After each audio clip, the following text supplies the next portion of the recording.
Hello बच्चों, कैसे हो आप सब। आज हम इलेक्ट्रोस्टैटिक्स का लेक्चर नंबर 8 में गॉस लॉ एप्लीकेशन का तीसरा एंड थर्ड एप्लीकेशन पढ़ेंगे, जिसमें हम पढ़ेंगे कि अनंत विस्तार वाले एक समान आवेशित चालक प्लेट के निकट वैद्युत क्षेत्र, ठीक है, यानी electric field intensity due to the uniform charge plane sheet, ठीक है। तो इनफाइनाइट चार्ज प्लेन शीट, तो एक का आपका फिगर जो है देख लीजिए फिगर, तो इसके बारे में हम बताते हैं। तो ये एक आपका चार्ज शीट है, यूनिफॉर्म चार्ज शीट है, जिसमें प्लस क्यू आवेश आपका एक समान रूप से वितरित है, ठीक है। एक आपका अनंत विस्तार वाली एक समतल प्लेट है, जिसमें प्लस क्यू चार्ज आपका एक समान रूप से वितरित है, ठीक है। जिसका आपका सरफेस चार्ज डेंसिटी कितना है, पृष्ठ आवेश घनत्व सिग्मा है। इसके आर दूरी के डिस्टेंस में आपका कोई पॉइंट पी है, जहां पर हमें इलेक्ट्रिक फील्ड इंटेंसिटी फाइंड करना है। अब गॉस लॉ की इंटेंसिटी फाइंड करने के लिए तो हमें एक गॉसियन पृष्ठ चाहिए। तो हम एक गॉसियन पृष्ठ की कल्पना कर लेते हैं, जो जिसका शेप आपका सिलेंड्रिकल है, ठीक है, सिलेंड्रिकल शेप है। तो इसका ये जो पार्ट है सर्किल है, अर्धवृत्तीय, ठीक है, ये पार्ट आपका दोनों सर्किल हो जाएगा, और ये जो आपका है कॉर्ड शेप का है, ठीक है, और ये दोनों आपका सर्किल है। तो पॉइंट पी पे हमें इलेक्ट्रिक फील्ड फाइंड करना है। तो यहाँ पे इलेक्ट्रिक फील्ड की डायरेक्शन आपका इस डायरेक्शन में है, और यहाँ पे आपका जो एरिया वेक्टर की डायरेक्शन है आपका, मान लेते हैं इस जो काट है, इसका जो पृष्ठ सरफेस है, इसका जो एरिया है मान लेते हैं A3 है। तो आपका A3 और जिसका एरिया आपका DA मान लेते हैं, ठीक है, इस छोटे से पृष्ठ का जो एरिया है मान लेते हैं DA है, ठीक है। तो इसका जो एरिया वेक्टर की डायरेक्शन होगा DA आपका इस डायरेक्शन इलेक्ट्रिक फील्ड के अलोंग, ठीक। तो 1 2 3 यानी फर्स्ट सरफेस, यानी कि यहाँ पे हम एक दूसरा इस वाले सरफेस का, तो यहाँ पे ले लेते हैं पहला पृष्ठ है, ये आपका दूसरा है, और ये आपका तीसरा। तो A1 मान लेते हैं पहले पृष्ठ का जो एरिया है A1, इसका A2 और इसका A3। तो इस छोटे से सरफेस का जो आपका एरिया है मान लेते हैं DA1 है, इसका DA2 है, और इसका DA2। तो इस सरफेस के अलोंग यदि इसका एरिया वेक्टर की डायरेक्शन देखें तो इलेक्ट्रिक फील्ड के अलोंग ही है, इस डायरेक्शन में, इस प्लस क्यू आवेश के कारण। और इस प्लस क्यू आवेश के कारण इस साइड देखें तो यहाँ पे जो एरिया वेक्टर DA2 है, इसका डायरेक्शन इलेक्ट्रिक फील्ड के अलोंग ही है, जिसके कारण एरिया वेक्टर और आपका इलेक्ट्रिक फील्ड एक ही डायरेक्शन में होने के कारण यहाँ पे जो आपका थीटा है कितना हो जाएगा 0, और यहाँ भी आपका इलेक्ट्रिक वेक्टर एरिया वेक्टर के अलोंग में है, तो यहाँ भी थीटा इक्वल टू 0। और गॉसियन पृष्ठ कैसा है, सिलेंड्रिकल है, ठीक। और यहाँ पे मान लेते हैं आपका सरफेस जो है, तो ये सरफेस इसके क्या होगा, परपेंडिकुलर होगा, और एरिया वेक्टर इसके इस डायरेक्शन में, तो यानी कि जो एरिया वेक्टर है इलेक्ट्रिक वेक्टर के क्या है, परपेंडिकुलर है, ठीक। तो ये आपका रहा। अब यहाँ से जो पॉइंट P है और यहाँ से जो डिस्टेंस है टोटल कितना है, R है, ठीक। तो यहाँ से यहाँ तक का R और यहाँ से यहाँ तक का R, तो टोटल आपको कितना हो गया 2R। तो एक आपका समतल प्लेट है जिसपे प्लस क्यू चार्ज एक समान रूप से वितरित है, जिसके पृष्ठ का घनत्व कितना है, सिग्मा है। Point P distance R distance से बिंदु आपका R डिस्टेंस पे कोई पॉइंट क्या है P, जहाँ पे हमें क्या निकालना है, आपका वैद्युत क्षेत्र की तीव्रता। पॉइंट P पर हम गॉसियन एक स्फीयर के लिए, यानी कि एक बेलना यानी कि सिलेंड्रिकल आपका शेप का गॉसियन पृष्ठ मान लेते हैं, जिसका पृष्ठ पे 3 फेस है, जिसका पहला दूसरा तीसरा 3 पृष्ठ पे, तीनों पृष्ठ पे हम अब क्या करेंगे कि हम जो फ्लक्स है उसका वैल्यू निकाल लेंगे, तो हमें इंटेंसिटी फिर पता हो जाएगा कि हाँ। तो इसके लिए हम पहले इसके पृष्ठ से होकर जाने वाली फ्लक्स की संख्या यानी फ्लक्स निकाल लेते हैं, वैद्युत बल रेखाओं की संख्या यानी कि फ्लक्स हम फाइंड कर लेते हैं, जिससे हमें इलेक्ट्रिक फील्ड फाइंड करने में आसानी हो जाएगी, मिल जाएगा, ठीक। तो पहला दूसरा और तीसरे इन तीनों पृष्ठ से होकर जाने वाली फ्लक्स, टोटल फ्लक्स की संख्या हम निकाल लेते हैं। तो गॉस की सतह से होकर वाले यानी कि ये गॉसियन पृष्ठ से होकर जाने वाली फ्लक्स की संख्या टोटल आपका कितना हो जाएगा 5E equal to E into D है, ठीक है। तो A1 के लिए, A2 के लिए और A3 तीनों के लिए निकाल लेते हैं। तो A1 पे आपका कितना बन रहा है, आपका A1 पे जो है आपका 90 डिग्री, A2 पे 30 डिग्री और 0 और A3 पे 0। तो यहाँ पे E इंटू डॉट है, तो ये आपको ऐसे लिख सकते हैं कि A के लिए E into D A cos 90, ठीक है, पहला, दूसरे के लिए 0, तीसरे के लिए 0।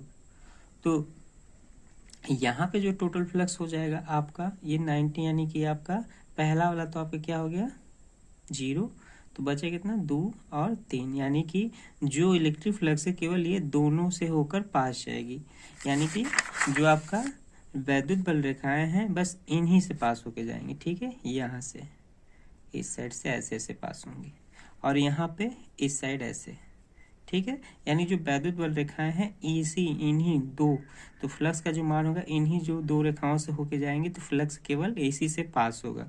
बाकी इस पृष्ठ से जो होगा आपका जो फ्लक्स की वैल्यू होगी आपका 0 होगा, क्योंकि इस वाले जो पृष्ठ से आपका जो वैद्युत बल रेखाएं पास नहीं होंगी, जिसके कारण यहाँ पे फ्लक्स का मान आपका क्या हो जाएगा 0 हो जाएगा। तो केवल हम इन्हीं के बीच यानी कि 1 और 2 से मान लेते हैं एरिया, यदि A2 बराबर A यानी A मान लेते हैं तो आपका टोटल 2E इंटू A आ जाएगा।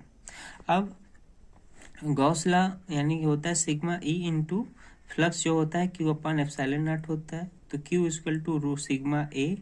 आप यहाँ से पृष्ठ घनत्व जो आप निकाले हो, पृष्ठ आवेश का घनत्व सिग्मा, यहाँ से Q का वैल्यू Q अपान है, तो यहाँ से Q इंटू A, तो ये आपका हो गया Q इंटू A सिग्मा 2। तो यहाँ पे आ जाएगा आपका, कंपेयर कर दो इक्वेशन 1, 2 और 3 को, तो A इंटू आ गया rho sigma upon 2 into epsilon naught, ठीक।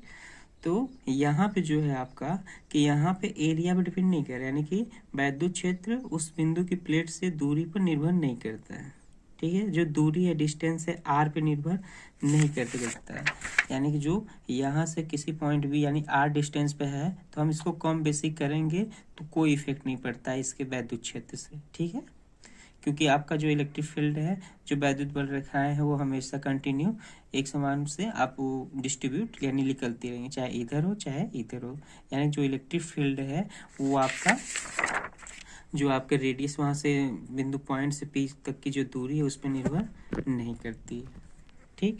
अब तो ये आपका 4 सेट के लिए है कितना E equal to sigma 2 into sigma A. अब ये तो सिंगल सेट के लिए था, ठीक है, यदि हम डबल सेट को एक साथ रख देते हैं, ठीक है, आवेशित दो समांतर सिलों के कारण विद्युत, ठीक है, आवेशित दो समांतर सीटों के कारण जो विद्युत क्षेत्र होगा वो कितना होगा, ठीक है, electric field due to 2 parallel plane sets charge.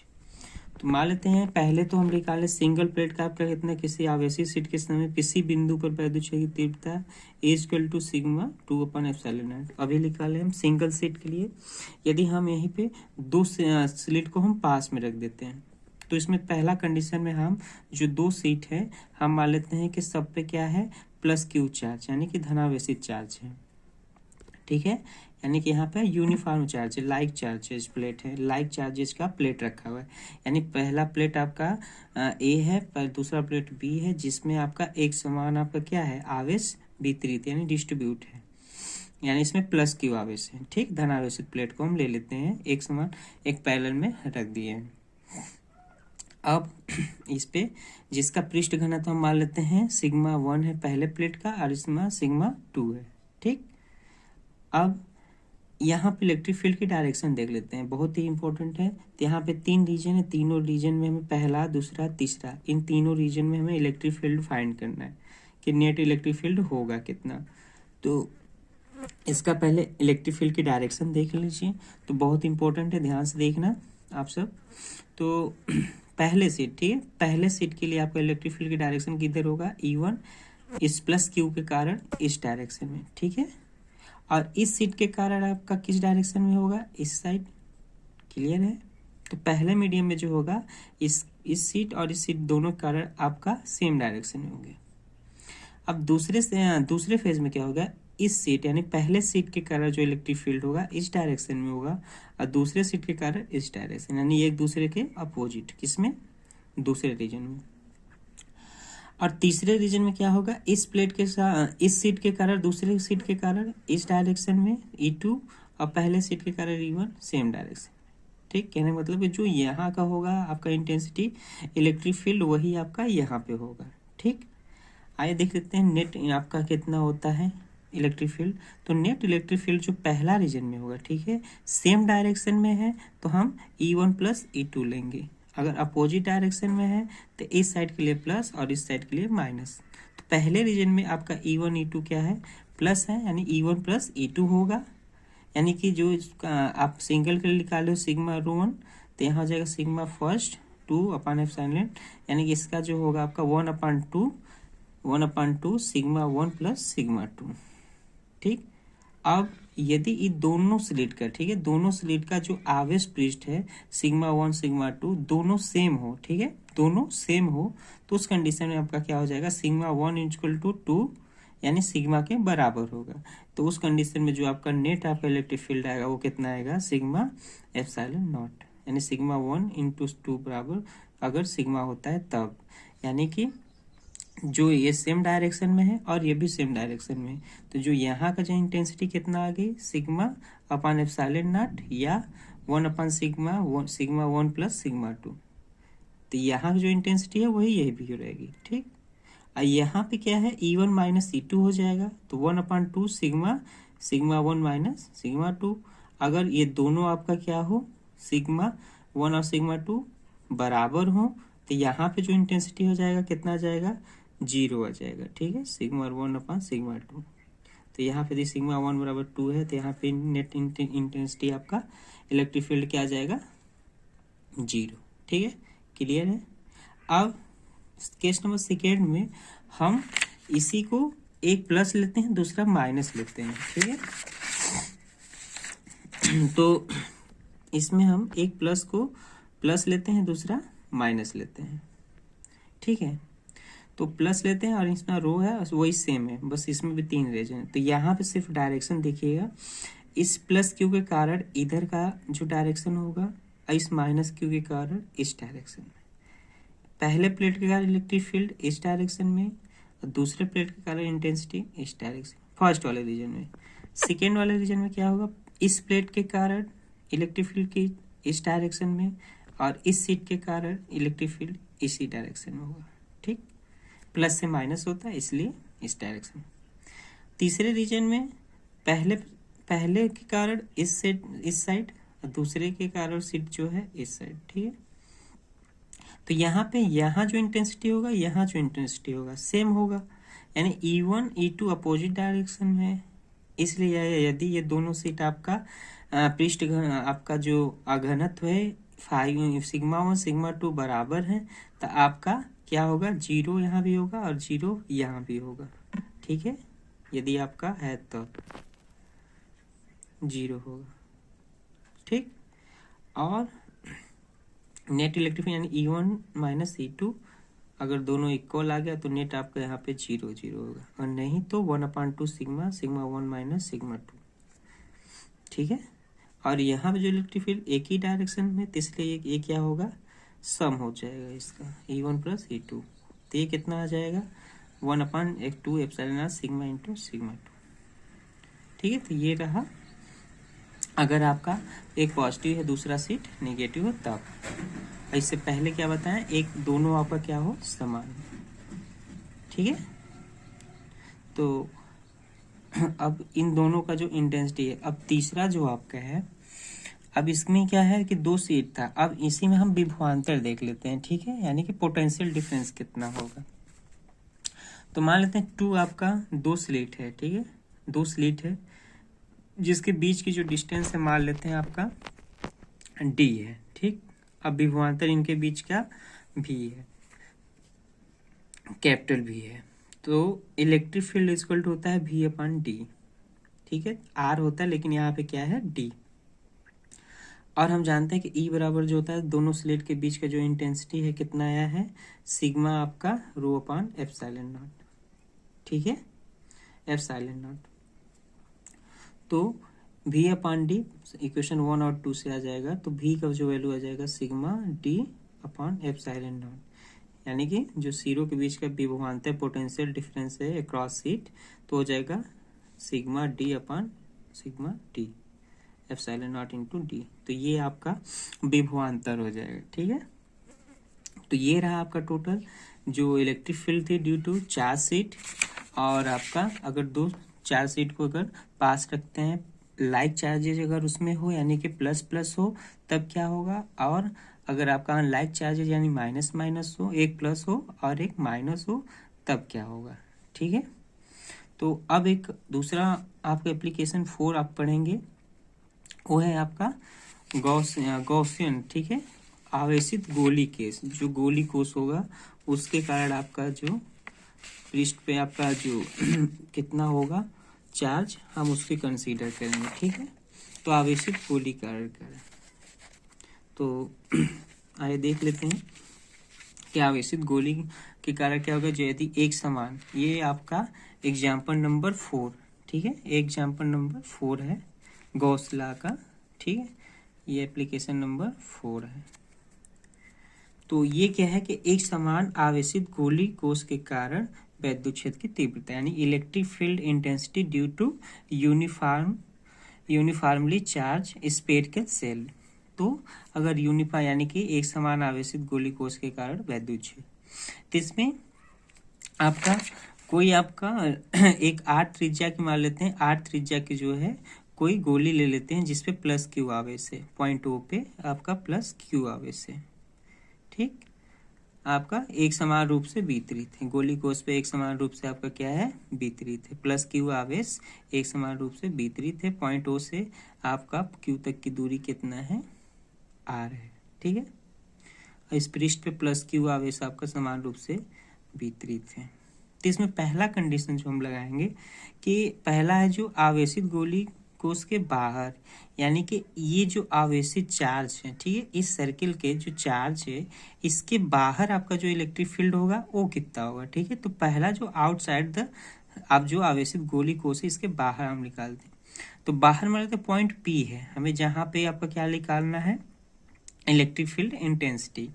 तो इलेक्ट्रिक फील्ड इंटेंसिटी हमें गॉस लॉ की सहायता से करने के लिए तो हमें एक गॉसियन पृष्ठ की कल्पना करनी होगी, यानी कि गॉसियन पृष्ठ बनाना होगा।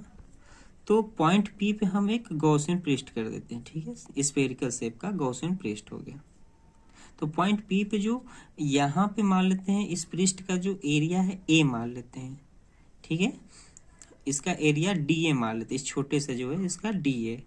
तो इस सरफेस का जो वेक्टर एरिया का डायरेक्शन होगा और इलेक्ट्रिक फील्ड की डायरेक्शन एक ही डायरेक्शन में होगा। ठीक है, यानी थीटा जो वैल्यू यहाँ होगा इलेक्ट्रिक वेक्टर और एरिया वेक्टर की डायरेक्शन एक ही होने के कारण यहाँ थीटा का वैल्यू क्या है 0 डिग्री।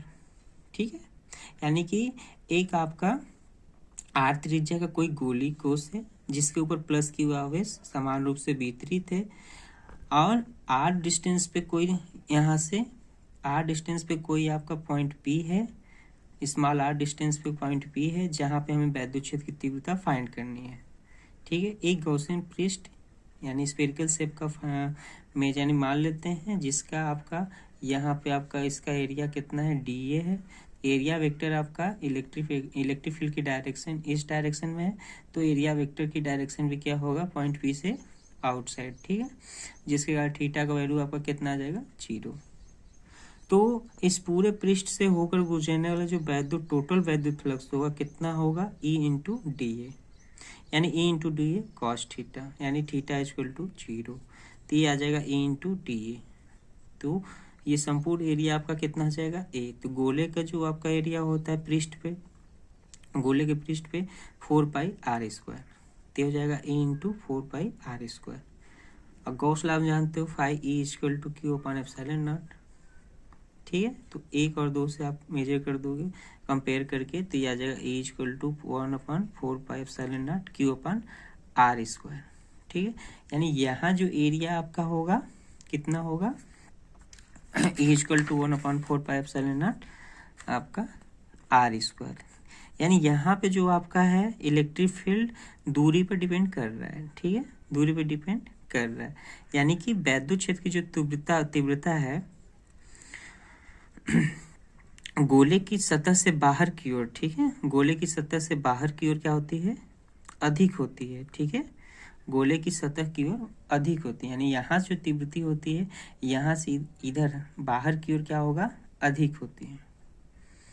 जैसे जैसे हम E प्रोपोर्शनल टू R, यानी कि इन्वर्सली है, E proportional to 1/, inversely proportional square का हो जाएगा 1/r², यानी कि वैद्युत क्षेत्र की जो तीव्रता होती है गोले की सतह की बाहर की ओर अधिकतम होती है। गोले की सतह जो है बाहर की ओर क्या होगा, अधिकतम होगा, ठीक है। अब दूसरा कंडीशन में देख लेते हैं कि आवेशित गोले की सतह पर क्या होगा, यानी कि इस पृष्ठ पे क्या होगा। तो पृष्ठ पे हम देख लेते हैं, तो यहाँ पे जो है वही सेम कंडीशन कि यहाँ पे प्लस क्यू चार्ज समान रूप से है, तो यहाँ भी पॉइंट हम मेजर कर लेते हैं। तो गोले के पृष्ठ का पृष्ठ घनत्व कितना होता है आपका, गोले के पृष्ठ घनत्व आपका गोले का पृष्ठ घनत्व सिग्मा बराबर Q/4πε0, यानी Q/A होता है, ठीक है, एरिया। तो एरिया आपका गोले कितना स्फेरिकल का आ जाएगा 4πr², तो यहाँ पे कैपिटल R है, ठीक है, यानी कि रो बराबर Q/A होता है, तो यहाँ पे एरिया आपका कितना हो जाएगा स्फेरिकल का 4πr², तो यहाँ से Q का वैल्यू कितना आ जाएगा 4πr²/σ, 1 हो गया। और सेम वही प्रोसेस यहाँ से थीटा इक्वल टू आपका 0, तो यहाँ से जो फ्लक्स आप निकालोगे तो E का वैल्यू कितना आ जाएगा 1/4πε∗Q/R की जगह पे क्या हो जाएगा आपका r², ठीक है। और ये आपका बचेगा E इक्वल टू सिग्मा कितना आ जाएगा ε0, Q का वैल्यू यहाँ से रख दोगे, तो इलेक्ट्रिक फील्ड कितना आ जाएगा सिग्मा/ε0 0, ठीक है। अब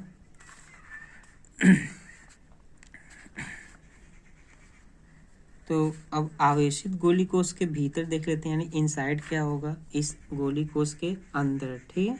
ये तो बाहर था, हम इससे बाहर देख लिए, अंदर पृष्ठ पे देख लिया, अब अंदर देख ले, तो अंदर जो होगा कोई आवेश उपस्थित नहीं होता है, ठीक है। तो अंदर कोई आवेश नहीं उपस्थित होता है, जिससे आपका क्या कहते हैं कि फ्लक्स का मान क्या होगा, शून्य होगा, यानी कोई भी वैद्युत बल रेखाएं पास नहीं होंगी, जिसके कारण फ्लक्स का मान शून्य होगा, और तो इसके जिसके कारण आपका इलेक्ट्रिक फील्ड भी क्या होगा, शून्य होगा, यानी कि गोली कोश के भीतर प्रत्येक बिंदु पर आपका जो वैद्युत क्षेत्र का मान होगा क्या होगा, शून्य होगा, ठीक है। तो इससे आपका स्पष्ट होता है कि गोले के भीतर आपका कितना होता है, शून्य होता है, और सतह पर अधिकतम होता है, यानी कि पृष्ठ पर कितना होता है, अधिकतम होता है, और सतह से दूर जाने पर तेजी से क्या होता है, घटता है, ठीक है। यानी कि इस सतह से दूर जाने पर, यानी यहाँ से अगर कोई आवेश यहाँ चल रहा है, इस साइड डायरेक्शन में बाहर की ओर जा रहा है, तो इस सतह से दूर जा रहा है तो क्या होगा, घटेगा, तेजी से घटेगा, और इस सतह पर क्या होता है, मैक्सिमम होता है, और अंदर आपका क्या होता है, शून्य होता है। क्लियर है, यानी कोई आवेश इस गोले पृष्ठ के अगर यहाँ से पॉइंट P तक जाएगा तो जो आपका तीव्रता है वो क्या होगा, तेजी से घटेगा, और अगर यही पृष्ठ पे है तो यहाँ पे क्या होगा, अधिकतम होगा, और यदि इसके अंदर है तो आपका क्या होगा, शून्य होगा। क्लियर है, तो ये आपका रहा गोली कोश, यानी कि electric field due to spherical से चार्ज स्फेरिकल सेल, ठीक है। तो आई होप कि ये आपका एप्लीकेशन अच्छे से समझ में आया हो, तो लाइक कीजिएगा, सब्सक्राइब कीजिए, और कमेंट भी बताइए कि आपको कैसे लगा, ठीक है।